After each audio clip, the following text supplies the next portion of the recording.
नमस्कार, स्वागत आहे आपलं श्याम सुंदर माने इन्स्पायरिंग यू या यूट्यूब चॅनलवर.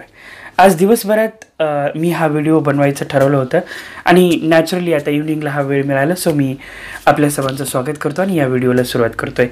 तत्पूर्वी प्रासंगिक, आज आहे प्रजासत्ताक दिन 26 जानेवारी 2019.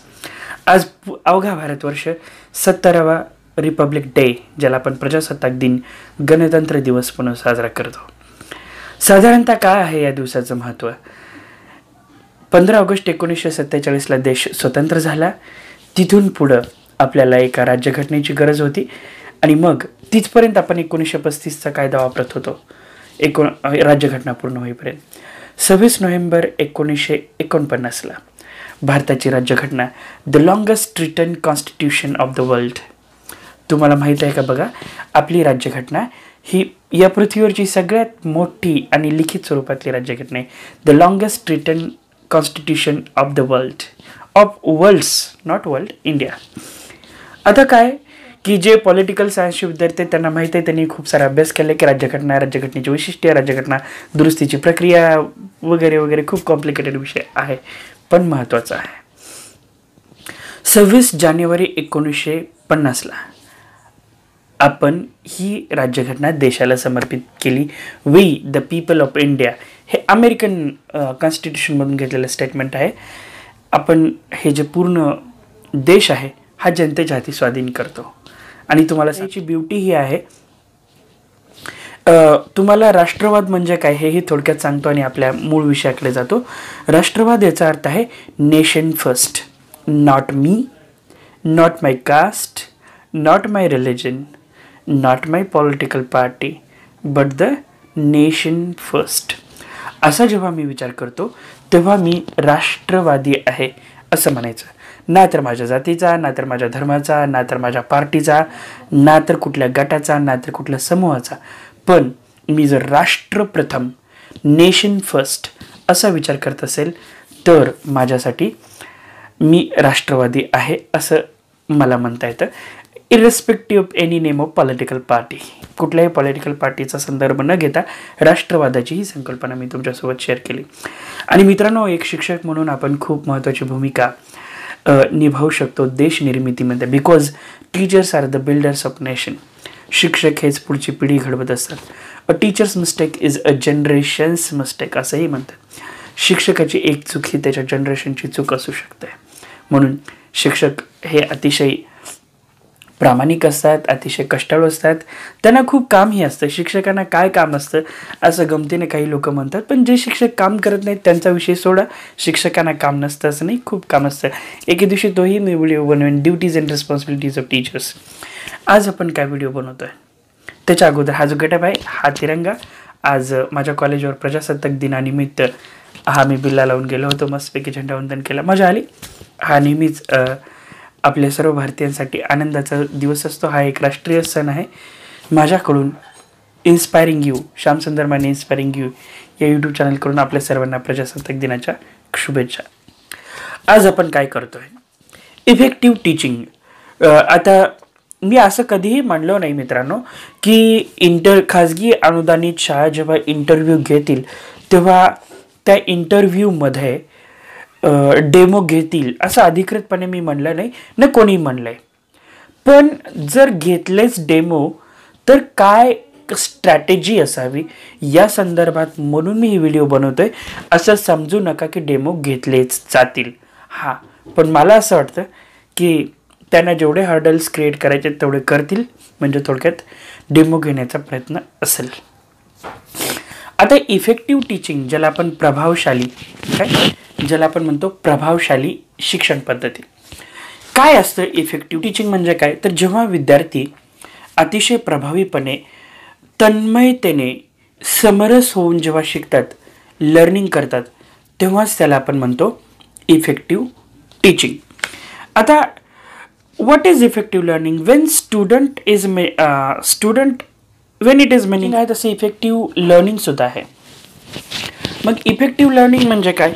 तर जेव्हा विद्यार्थी अतिशय तन्मयतेने त्यांच्या समरस होऊन शिकतील आणि ते त्यांच्या पर्सनल लाईफला रिलेट करू शकतील आपण जे काही शिकवतो, त्यावेळेला आपण म्हणूया की ते इफेक्टिव्ह लर्निंग होत आहे. आता मी तुम्हाला सांगतो, तुम्ही जेव्हा डेमो देता तेव्हा तुमच्या डोक्यात हे असलं पाहिजे की मला इफेक्टिव्ह टीचिंग करायचं आहे, असं टीचिंग करायचं की मुलांना वाटलं पाहिजे वाव असा शिक्षक असला पाहिजे. ओके, आता ते कसं करायचं? तुम्ही म्हणाल सर तुम्ही काय, तुम्हाला वाटतं सोपं, that is not easy, but it's easy guys, I tell you. सर्वात प्रथम तुम्ही जेव्हा वर्गामध्ये जाता तेव्हा तुम्हाला एक गोष्ट करायची आहे की बोर्ड पूर्ण क्लीन करा, त्याच्यावर टायटल टाका, बोर्डचे 2 भाग करा आणि सगळ्या विद्यार्थ्यांकडे एकदा नजर टाकून म्हणा, well guys today we are going to learn, आणि तुमच्या सब्जेक्टचं नाव सांगा. तुम्ही मराठीत सांगत असाल तर चला तर विद्यार्थी मित्रांनो आज आपण शिकतोय, आणि मग ती कविता नाही, कवितेचं नाव, घटक आहे घटकाचं नाव सांगून सुरू करा.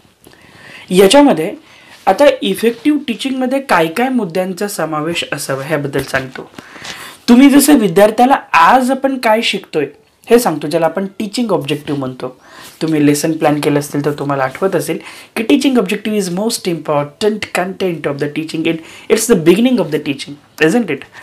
इथूनच टीचिंगची सुरुवात होत आहे.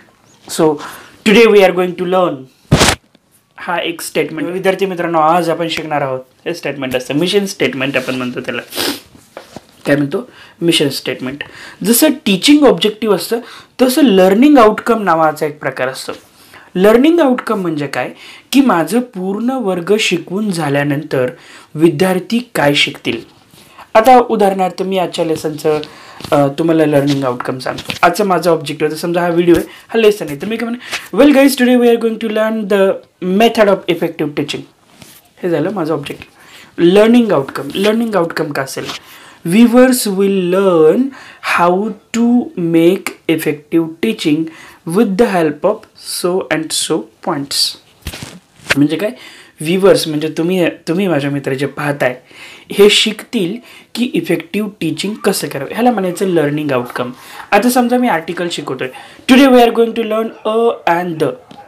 ओके, हे झालं article. Learning outcome, students will be able to use a and the in the given statements in their regular routine in their language. हे झालं लर्निंग आउटकम. म्हणजे काय? टीचिंग ऑब्जेक्टिव्ह, आज आपण आर्टिकल्स शिकणार आहोत. लर्निंग आउटकम, विद्यार्थ्यांना अ अँड दचा उपयोग करता येईल. हा झाला लर्निंग आउटकम. बरोबर आहे. तर आता आज आपण बघूया की नक्की काय काय आहे इफेक्टिव्ह टीचिंग करण्यासाठी महत्त्वाचं. Pace, voice, tone, body language, facial expression. तुम्ही कसं बोलता, तुमचे फेशियल एक्सप्रेशन कसे आहेत, बॉडी लँग्वेज कसं आहे, आणि या सर्व गोष्टींचा तुम्ही कसा प्रभावीपणे उपयोग करताय अध्यापन करताना. ठीक आहे. म्हणजे काय? याच्यामध्ये फेशियल एक्सप्रेशन, बॉडी लँग्वेज, पेस, व्हॉइस इंटोनेशन जे आहे, म्हणजे तुम्हाला माहिती आहे का मित्रांनो की आपण कधी कधी लिहितो, जेव्हा आपण काही एखादी नोट्स जेव्हा लिहितो तेव्हा एखादा महत्त्वाचा शब्द असला तर त्याला अंडरलाईन करतो, त्याचा अर्थ असतो तो महत्त्वाचा आहे. तसं बोलताना तुम्ही काय करणार माहिती आहे? तुम्हाला एक साधी ज्याला फॉलिंग टोन आणि रेझिंग टोन म्हणतो आपण, खाली जाणारा आणि वर येणारा, हा जो हे टोन असतात बोलताना. तर तुम्हाला सांगतो, तुम्हाला जर कळत नसेल की आवाज कधी चढवून बोलावं, कधी चढ उतार करावा आवाजात, तर मी तुम्हाला चढ कधी करावा हे सांगतो, उतार कधी करायचं हे तुम्हाला नॅचरली कळून जाईल, आणि रेग्युलर पेसवर कधी बोलायचं हे कळून जाईल तुम्हाला. लिहिताना जर तुम्ही असं कल्पना करायचं की मी जेव्हा बोलतोय, लिहितोय, तेव्हा जो शब्द महत्त्वाचा आहे त्याला मी अंडरलाईन करतो की नाही, तसंच बोलताना. इंग्रजीमध्ये आता बघा, इंग्रजीमध्ये एकूण 3 आर्टिकल आहेत, अ अँड द. प्लेन टोनवर बोललो, त्यापैकी अ आणि ॲन हे इनडेफिनेट आर्टिकल आहे, तर द हे डेफिनेट आर्टिकल आहे. मी टोन कुठं वाढवलं बघा, इनडेफिनेट या शब्दाला मी काय केलं, एम्फसाइज केलं. कारण का की मी आता वेगळी माहिती सांगतो ना की अ अँड द हे आर्टिकल आहेत, त्यापैकी अ आणि ॲन हे इनडेफिनेट, याला मी टोन रेज केलं. म्हणजे काय की तुमच्या लक्षात यावं की जे महत्त्वाचे शब्द असतात लिहिताना आपण जे अंडरलाईन करतो, बोलताना तेच मोठ्या आवाजात बोला, म्हणजे विद्यार्थ्यांना कळेल की this is important, so sir is using high pitch. Okay. So डेमोमध्ये या सगळ्या गोष्टींची तुम्हाला काय करायची असते, काळजी घ्यायची. नॅचरली होतं, तुम्ही काही टेन्शन घ्यायची गरज नाही, मी आहे. Okay. Naturally by the practice it develops. त्यानंतर शिकवताना तुम्ही एक हेल्दी वातावरण निर्माण करा. फर्स्ट थिंग काय की तुम्ही सगळ्यांकडे एक नजर कटाक्ष टाकत चला, सर्वांकडे बघत चला आणि विद्यार्थ्यांमध्ये जर तुम्हाला थोडासा दबदबा निर्माण करायचा असेल ना, तर जो विद्यार्थी बोलतोय, जो विद्यार्थी डिस्टर्ब करतोय त्याला रागवायचं बिलकुल नाही, त्याला फक्त उभा करून प्रश्न विचारायचा. तुम्हाला वाटलं हा बडबड करतोय, ए उभार, काय नाव बाळा तुझं, गो विथ अफेक्शनेट मॅनर, उठ बाळा, काय नाव तुझं, ओके, काय शिकतोय आपण, बोर्डवर वाच, काय लिहिलंय, काय टायटल आहे, ओके ठीक आहे, मी काय सांगत होतो कळालं तुला, व्हेरी गुड, सिट डाऊन. आता असं जेव्हा तुम्ही आपण पाहत आहोत की डेमो इफेक्टिव्ह कसा करावा, बरोबर आहे, आणि आपण शिकवतोय. तुमच्या लक्षात आलं की काही विद्यार्थी डिस्टर्ब करतात, बडबड करतात, बोलतात, हा विद्यार्थ्यांचा स्वभाव असतो. Don't get that much panic, you remember or we should remember when we were in a class, isn't it, it's okay. So फक्त काय करायचं, त्या मुलांमध्ये तुमची थोडीशी दहशत, खरं तर चुकीचा शब्द आहे, थोडीशी भीती बसावी म्हणून तुम्ही काय करणार, तुम्हाला एखादा विद्यार्थी बोलताना वाटलं ना, त्याला नाही असं पण करू, हाय बाळा उठ, सांग तुझं नाव काय, काय शिकतो आपण, कळतंय का तुला, ठीक आहे, थँक्यू. आणि आणखी तुम्हाला एक चांगली आयडिया सांगतो, तुम्ही जर एखाद्या मुलाने छान उत्तर दिलं ना, व्हेरी गुड, वेल डन, वेल सेड, टाळ्या वाजवा त्याच्यासाठी, clap for him, let's appreciate that गाय, त्याचं नाव घेऊन ॲप्रिशिएट करायला. आता फॉर एक्झाम्पल गोपाल नावाचा मुलगा, त्याला मी उभा केला आणि त्याने उत्तर दिलं, अरे वा गोपालने छान उत्तर दिलं, टाळ्या वाजवा गोपालसाठी. सो मुलांना थोडंसं प्रोत्साहन मिळतं. ओके, सो शिकवताना या गोष्टीची काळजी घ्यायची की तुम्ही जी मुलं उत्तर देतात त्यांना ॲप्रिशिएट करायला विसरू नका. कधी कधी असं होईल की तुम्ही ज्या मुलाला उभा कराल तो उत्तर देणार नाही, आणि ही सगळ्यात क्रिटिकल सिच्युएशन असेल. जेव्हा तुम्हाला असं लक्षात येईल की तो उभा केलेला मुलगा उत्तर देत नाही, तेव्हा तुम्ही उत्तर सांगायचं नाही, रादर काय करायचं, तोच प्रश्न इतर विद्यार्थ्यांना रेज युअर. आता जे मुलं हात वर करतील त्यापैकी जो सगळ्यात ॲक्टिव्ह स्मार्ट मुलगा वाटतो त्याला उभा करायचं आणि त्यानं उत्तर सांगण्यापूर्वी ज्याला उत्तर नाही आलं त्याला सांगायचं, हे बघ हा उत्तर सांगतोय, तू काळजीपूर्वक ऐक आणि मग तू मला परत सांगणार आहे. सो त्यानं सांगेल, आता फॉर एक्झाम्पल तो एक्स नावाचा विद्यार्थी सांगेल की आणि ॲन हे अनिश्चित उपपद आहेत. आता परत त्याला विचार, ज्याला उत्तर आलं नाही, सांग बाबा काय सांगितलं त्यानं, आणि ॲन हे अनिश्चित उपपदे आहेत. ओके, आता तुम्हाला कधी कधी खूप विद्यार्थ्यांना क्लासमध्ये सहभागी करून घ्यायचं असतं, हा पण एक गमतीदार. तुम्हाला अशी भावना निर्माण करायची ऑब्झर्वरमध्ये की सगळेजण काय करतायत, तुम्ही प्रश्न विचारताय आणि तुम्हाला असं भासवायचं आहे की सगळी मुलं उत्तर देत आहेत. प्रश्न अगदी सोपा विचारायचा, चला इंग्रजीमध्ये एकूण किती आर्टिकल आहेत, आता तुम्ही सांगितलेलं असतं, उदाहरण देतो. तर काय करायचं, तुम्ही हात वर करायला लावा. पहिली गोष्ट, ओपनली आन्सर द्यायचं नाही. ओपनली आन्सर दिलं की क्लोज करा, म्हणजे तो प्रश्न चेंज करा, किंवा ते चुकीचं आहे असं स्टंट करून परत क्वेश्चन करा. हात वर करायला लावायचं. आणि समजा तुम्हाला खूप विद्यार्थ्यांना समावेश करून घ्यायचं असेल तर एखाद्या विद्यार्थ्यानं उभारून बरोबर जरी आन्सर सांगितलं, समजा गोपाल नावाचा मुलगा उभारला म्हणला, सर इंग्रजीमध्ये एकूण 3 आर्टिकल आहेत, अ अँड द. ओके, तू सांग रे. मुलं काय करतात, विचार करायला लागतात, का रे जण तर बरोबर सांगितले सर आणि आम्हाला काय विचारतंय. आणि मग तुम्हाला जेवढ्या लोकांना अप्रोच करायचं तेवढ्या लोकांना अप्रोच करायचं आणि मग सांगायचं हे सगळे विद्यार्थी बरोबर आहेत, लेट्स क्लॅप फॉर देम, असं. म्हणजे काय, कारण कधी कधी शिक्षकावर हा ब्लेम होतो ऑब्झर्वर करून की 2-3 मुलांनाच प्रश्न विचारायचं होते आणि 2-3 मुलांनीच उत्तरं दिली जी हुशार होती. ओके, सो तुम्ही जास्त मुलांना काय करू शकता, सहभागी करून घेऊ शकता. याच्यामध्ये मला माझ्या एका मित्राने BEdचा एक किस्सा सांगितलेला, तो आठवतो, तुम्हाला शेअर करतो मी. ते दिवसच गमतीदार असतात आणि काही मुलं अगदी ड्रॅमॅटिक टीचर असतात, म्हणजे टीचर बनलेलेच नसतात, टीचर बनायची प्रक्रिया चालू असते. याच्यामध्ये आणखी एक गंमत काय असतं माहिती आहे की तुम्ही कधीही तुम्हाला ज्या प्रश्नाचं उत्तर माहीत नाही ते विद्यार्थ्यांना विचारायचं नसतं. हे एक महत्त्वाचं आहे.